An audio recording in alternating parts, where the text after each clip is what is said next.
bagaimana jihadnya mereka dalam menuntut ilmu, bagaimana kemudian hanya demi satu hadis mereka rela berpindah dari satu kota ke kota yang lainnya, di mana perjalanan itu bisa 1 bulan, 2 bulan, bahkan 1 tahun lebih, hanya untuk memastikan satu hadis ini benar atau tidak, ya kan? Rasanya dibandingkan dengan cerita saya yang saya OTW-nya kesannya naik mobil dalam keadaan tenang, ya, masih bisa bawa HP, itu rasanya itu menjadi sebuah pujian, adalah hal yang sangat memalukan rasanya.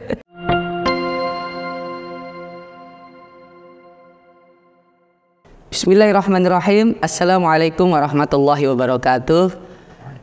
Alhamdulillah wassalatu wassalamu ala Rasulillah nabiyina Muhammad bin Abdillah sallallahu alaihi wasallam wa ala alihi wa sahbihi wa man tabi'ahu ila yaumil huda. Amma ba'du fa ba'du tahiyah. Kembali lagi kita berjumpa dalam podcast Adjan, podcast Ahli Sunnah wal Jamaah An-Nahdiyah di Masjid Hadratus Syekh Kiai Haji Hasyim Asy'ari. Dan saat ini alhamdulillah saya bersama seorang tamu spesial, pemuda yang banyak sekali memberi inspirasi khususnya untuk Gen Z dan juga netizen-netizen yang ada di Indonesia. Beliau yaitu Kadam Siddiq. Assalamualaikum. Waalaikumsalam warahmatullahi wabarakatuh. Bagaimana Mas Kadam Siddiq? Alhamdulillah sehat. Luar biasa, Gus, bagaimana? Alhamdulillah. Ini alhamdulillah saya bertemu sama beliau dan beliau mau mengisi di Masjid Hadratus Syekh Kiai Haji Hasyim Asy'ari, dan insya Allah ada sedikit yang bisa kita dengar dari beliau. Kita berbagi ilmu khususnya tentang anak-anak muda, mungkin ada sedikit sharing atau beliau ngasih pesan-pesan buat anak muda. Podcast kali ini saya yang akan memimpin dan insya Allah bisa beri banyak manfaat untuk kita semua, khususnya anak-anak muda. Makanya selalu stay tune di podcast Adjan di Masjid Hadratus Syekh Kiai Haji Hasyim Asy'ari. Kembali kepada, ada saya manggilnya apa nih, Mas Kadam Siddiq apa Kadam Siddiq aja atau bro atau Adek? Kan nggak jauh, iya, umur kita nggak jauh 11-12. Jadi begini. Aduh, bahasanya dibingung. Udah agak biasa serius sama beliau, jadi serius, jadi kayaknya gimana gitu. Ini biasanya kalau ada Habib Ali baru serius ini, kalau nggak ada Habib Ali gitu serius saya jadinya. Bro atau akhuna, al-akh Kadam Siddiq, al-akh al-fadil, al-fakhamah, Kadam Siddiq. Kita karena Kadam Siddiq ini sekarang lagi ada di Jakarta, dan podcast Adjan ini juga di Masjid Hadratus Syekh Kiai Haji Hasyim Asy'ari di Jakarta Barat tepatnya. Dan kita melihat mungkin sudah beberapa hari ini Mas Al-Akh Kadam Siddiq berada di Jakarta, khususnya mungkin lihat tadi di sekitar sini. Kira-kira ada pesan nggak sih buat teman-teman khususnya anak muda di sekitar masjid ini, atau khususnya untuk secara umumnya untuk anak muda saat ini? Oke. Tafadhol. Bismillah, alhamdulillah, wassalatu wassalamu ala rasulillah, amma ba'd. Jujur ini pertama kalinya saya datang ke Masjid Hadratus Syekh Kiai Haji Hasyim Asy'ari rahmatullah ta'ala alaih. Semoga Allah senantiasa memberikan rahmat kepada beliau atas perjuangan beliau dan kontribusi beliau terhadap umat Islam di dunia, bahkan terkhususnya Indonesia. Kira-kira di masjid ini ada majelis rutin? Ada ya. Nah, itu yang paling penting. Hari ini saya melihat bahwa banyak anak muda di antara kita, mungkin karena efek TikTok ya. Jadi TikTok itu bukan berarti nggak boleh, karena saya sendiri juga masih konten kreator di sana, ya, masih sering konten di sana juga dan sering. Tapi ketika kita lihat efek dari TikTok itu, bahayanya benar-benar luar biasa, karena dia itu membuat pikiran kita, otak kita itu terbiasa dengan hal-hal yang instan. Ada banyak di antara teman-teman saya yang saya lihat ketika bertemu dengan mereka, mereka bilang dulu bisa nonton film, kita pakai bahasa film, gak usah baca buku, gak usah apa. Dulu saya bisa betah nonton film berjam-jam, nonton tanpa harus skip, tanpa harus dipercepat. Sekarang ketika saya nonton film, nonton anime dan sebagainya, itu harus di skip atau harus dipercepat. Kenapa? Saya awalnya menganggap itu mungkin sebagai suatu hal yang biasa. Ternyata itu ada efek yang begitu besar yang muncul gara-gara munculnya short video itu, entah di YouTube Short, TikTok, Reels, kemudian di X sekarang juga mulai. Oh ada ya? Iya, short video. Karena masyarakat kita sudah terbiasa dengan yang instan, akhirnya mereka nggak mau lagi berproses. Makanya daya ingatnya itu nggak lama. Mungkin banyak di antara orang-orang sekarang itu yang daya hafalnya cepet, tapi cepet banget hilangnya. Penyebabnya apa? Karena otak mereka nggak dilatih untuk berproses. Hadirnya kajian-kajian rutin yang saya harapkan ada di setiap masjid ya, terutama masjid-masjid Ahlus Sunnah wal Jamaah, itu pentingnya itu agar masyarakat kita, terutama para pemuda-pemuda, termasuk saya juga yang juga banyak malesnya ini, dibiasakan atau dipaksakan untuk mau berpikir secara sistematis gitu loh, nggak langsung dihadirkan kesimpulan. Nah, itu yang saya lihat dan sangat betul-betul dibutuhkan oleh anak-anak muda kita hari ini. Siap. Jadi memang setiap hal kadang-kadang di masanya mempunyai cobaan-cobaan sendiri, dan cobaan sekarang anak-anak sekarang pingin yang serba apa-apa instan, dan instan itu ada sisi baiknya, tapi mungkin saat ini lebih banyak sisi tidak baik. Ketika kita dalam mencari ilmu, yang mana memang tadi Akhuna Kadam Siddiq menyampaikan butuh proses. Saya ingat sekali sering saya dengar bahwa ketika engkau ingin merasakan manisnya sukses, maka engkau harus merasakan siap pahitnya proses. Karena proses itulah yang akan sebenarnya membawa kepada kesuksesan sejati. Dan buat Akhuna Kadam Siddiq ini, kalau melihat kira-kira dari tahapan-tahapan anak muda sekarang ini, proses, karena namanya proses mesti kan ada step by step. Kalau bahasanya istidroj ininya. Proses yang untuk memulai terbaik buat anak muda, kalau menurut pandangan Akhuna Kadam Siddiq sendiri ini apa kira-kira? Setiap manusia ya, terutama di usia mudanya, dia harus punya khittah. Dia harus punya hadaf, harus punya tujuan. Planning. Saya ingin jadi apa? Misalnya dia ingin jadi ulama, atau jadi bisnismen, atau jadi apapun yang dia inginkan, yang sudah dia rencanakan, minimal ya dia jalani proses menuju ke sananya itu secara sistematis. Anggap aja mungkin yang lebih ke saya sekarang ya, nasihat ini saya sampaikan mungkin ke orang-orang yang seumuran saya, karena rasanya terlalu suul adab ketika saya negur orang-orang yang sudah melewati proses lebih banyak dibandingkan saya. Misalnya dia ingin tujuannya adalah ke ilmu agama, lewati proses-proses yang ada, lewati proses dari kitab-kitab yang kecil. Hari ini misalnya contohnya ada orang yang baru hijrah, dia ingin jadi orang ini, nentengnya kitab Bukhari coba. Imam Bukhari nggak menyediakan kitab Sahih Bukhari itu untuk Anda yang baru ngaji, bukan. Itu untuk dikaji oleh para kibar, untuk nanti di sana diambil untuk dimasukkan ke dalam kajian-kajian fiqhnya, atau yang digunakan dalam persoalan-persoalan akidah, untuk jadi diskusi-diskusi para kibar.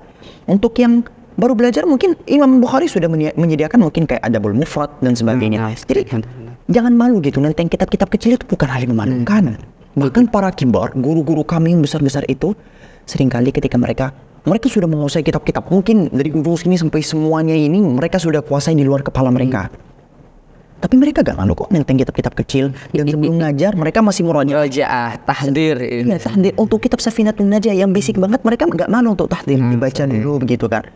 Nah, problemnya sekarang anak-anak muda yang saya lihat, terutama yang mungkin masih menggebu-gebu ya, itu malu gitu untuk memulai sistem pelajaran yang secara sistematis. Malu nenteng kitab-kitab kecil kayak Safina, maunya langsung mungkin Majmu' Fatawa Nawawi, maunya langsung Minhaj, maunya langsung Fathul Mu'in, yang begitu santai.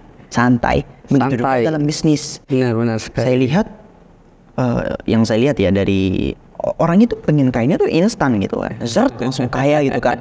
Ngelihat ada, misalnya yang saya lihat ya, ngelihat TikTok Shop ramai, langsung semua ke TikTok Shop. FOMO ya, istilahnya. Ngelihat TikTok Shop turun, langsung pindah ke satu. Kripto naik, langsung ke kripto semua. Ini naik, langsung ke. Jadinya FOMO, kayak dia gak punya prinsip atau gak punya jalan yang sistematis menuju tujuannya tadi itu. Nah, yang saya perhatikan, orang-orang dulu itu menggunakan jalan-jalan yang singkat ketika mereka telah menempuh jalan yang panjang. Dalam artian, Mereka sudah baca kitab-kitab yang banyak. Ketika mereka bingung, mereka baru mencari kesimpulan-kesimpulan terhadap pembahasan yang sedang mereka cari. Oh, ternyata kesimpulannya itu begini, ternyata begini. Otak mereka sudah terlatih. Ya dapat jawaban yang instan itu tidak merusak pikiran mereka. Beda sama sekarang. Sekarang mereka terbiasa dengan yang instan. Ketika dibantah, nah mereka kebingungan. Oh, yang kamu bahas kan begini, tapi pernyataan kamu bertentangan dengan ini. Nah, gimana ya? Dia nggak tahu, dia hanya menerima jawaban. Menerima semua secara instan, akhirnya ketika menghadapi masalah, ingin menyelesaikannya pun juga dengan instan. Yes. Ya memang, terus ini sedikit saja, mungkin kita sebentar lagi, karena memang inginnya kita membuat podcast ini untuk anak muda juga tidak perlu panjang lebar, kali luar dalam.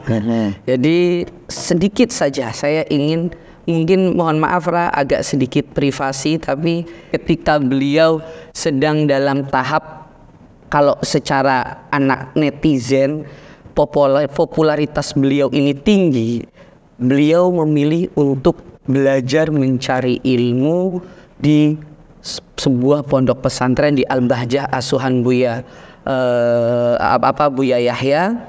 Beliau belajar di sana meninggalkan bisa dibilang 180 derajat. Saya cuma hanya ingin tahu waktu itu alasan terbesar dan kekuatan terbesar Al-Akh bisa melewati proses ini apa dan bagaimana?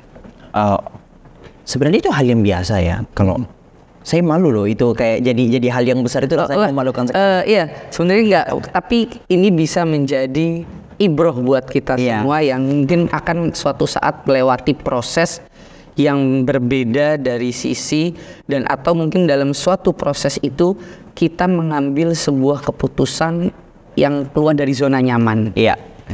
Jadi misalnya saat kita coba baca sejarah-sejarah para ulama ya. Bagaimana jihadnya mereka dalam menuntut ilmu, bagaimana kemudian hanya demi satu hadis mereka rela berpindah dari satu kota ke kota yang lainnya, di mana perjalanan itu bisa 1 bulan, 2 bulan, bahkan 1 tahun lebih, hanya untuk memastikan satu hadis ini benar atau tidak, ya kan? Rasanya dibandingkan dengan cerita saya yang saya OTW-nya kesannya naik mobil dalam keadaan tenang ya, masih bisa bawa HP, itu rasanya itu menjadi sebuah pujian, adalah hal yang sangat memalukan rasanya. Tapi maybe bagi kebanyakan teman-teman yang sekarang itu adalah sesuatu yang wah. Semakin rendahnya standar wah kita, itu menunjukkan bahwasanya kita makin terbelakang. Betul. Nah, maka ayolah, standar teman-teman ini jangan sampai di situ doang gitu. Jangan gampang kagum gitu. Kagumnya itu harus mood gitu. Sehingga untuk dibikin wah tuh harus di level yang lebih atasnya lagi. Nah, jadi alasan mengapa saya mau menerima itu ya karena saya merasa memang saya butuh dengan ilmu, melihat gurunya lagi kan. Melihat guru saya, beliau hafizahullah, Syekh Mustafa Abu Hamzah Asy-Syafi'i, bagaimana beliau menularkan karya-karya beliau melalui kitab-kitab beliau, itu rasanya terlalu sayang untuk ditinggalkan dan tidak diambil kesempatan di sana. Terutama ketika saya melihat teman-teman saya yang di sana itu begitu luar biasa, masya Allah, tabarakallah. Efek yang mereka timbulkan kepada saya, vibe positif yang mereka berikan kepada saya itu begitu luar biasa. Contohnya, saya belajar senang. Tapi ketika sampai di sana, saya kelihatan kayak orang bodoh gitu, kayak orang yang pemalas. Saya selalu ulang di dalam berbagai macam kegiatan, di berbagai macam diskusi, bahwa hal yang paling mempengaruhi hidup kita itu adalah dengan siapa kita berteman. Kalau teman-teman ini orang yang nggak punya duit, amit-amit ya, yang itu bisa menjadi berkah bagi sebagian orang. Terus teman-teman berteman dengan orang-orang yang punya mental, kita sebut mental miskin, bukan orang miskin. Mental miskin ya orang yang selalu ngelihat orang kaya dikit dikata-katain gitu kan. Ya kalian gak akan pernah kaya, gak akan pernah sukses, gak akan pernah dapat duit. Tapi kalau teman-teman kalian adalah orang yang mau grow up bareng, yang mau mikir bareng, sekalipun mungkin sama-sama gak punya duit, tapi di sekitar kalian adalah orang yang punya pikiran bisnis. Kita harus naik, kita gak boleh stuck di sini saja. Ya kalian bisa naik loh. Betul saya. Nah, kalau teman-teman kalian itu orang-orang yang malas ngaji tiap hari, ya kalian juga bakal malas ngaji. Kalau di sekitar kalian adalah orang rajin, sekalipun kalian awalnya malas ngaji, kalian pasti akan naik. Posisinya waktu itu, ketika saya sebelum datang ke sana, saya merasa diri saya dibandingkan teman-teman saya yang lain, saya adalah orang yang bisa dibilang betul buku. Di mana-mana saya baca, bawa buku kemana-mana. Saya ke kafe biasanya bawa buku. Duduk sama teman-teman yang lain ngobrol, saya baca buku. Saya ngerasa, oh saya adalah anak yang rajin. Masya Allah. Nyampe ke sana, ngelihat teman-teman yang lain 24 jam, jam 3 habis subuh semuanya baca-baca. Saya kelihatan kayak malas ya di sini gitu Kak. Saya cari si Fulan, di mana dia? Di sana lagi baca. Di sana lagi uzlah sendirian lagi ngafalin. Waduh, kita gak ada apa-apanya. Akhirnya, walaupun saya gak sampai ke level mereka, yang awalnya level saya di sini, level mereka di sana, gara-gara mungkin sikap gak enakan, sikap insecure dan sebagainya, kita minimal naik loh dari sini jadi kangen. Itu yang saya butuhkan, teman-teman yang bisa yang bisa nge-push saya, yang bisa bikin saya ngerasa bodoh tanpa harus bodoh-bodohin saya. Itulah yang saya kejar. Ya, benar sekali ini. Alhamdulillah banyak sekali nih buat teman-teman Gen Z khususnya. Dari beliau kita banyak dapat bahwa di atas langit masih ada langit. Jangan pernah puas, khususnya dalam mencari ilmu. Dan kita tahu Imam Abu Hanifah ketika ditanya oleh murid-murid beliau, kaifa balagta bihadzal rijal bihadzal mablagh bihadzal makan ya Abu Hanifah, beliau menjawab, ma bakhaltu bil istifadah wa mastangkaftu 'anil istifadah. Saya nggak akan pernah pelit untuk berbagi, dan tapi saya tidak akan pernah merasa cukup untuk terus mencari. Makanya Imam Al-Habib Abdullah bin Alwi Al-Haddad pun dalam niatnya nawaitu ta'allum wa ta'lim, nawaitu ta'allum wa ta'lim wal ifadah wal istifadah wa naf'a wal intifa, bahwa ketika kita mengajar di situ kita juga seharusnya ada belajar. Jangan merasa pernah puas mencari ilmu, ilmu apapun itu. Dan yang kedua adalah pertemanan semakin baik akan membawa kebaikan ke depannya. Terima kasih Rafusen, terima kasih akhuna Adam Siddiq telah mampir di masjid kami, di Masjid Hadratus Syekh Kiai Haji Hasyim Asy'ari.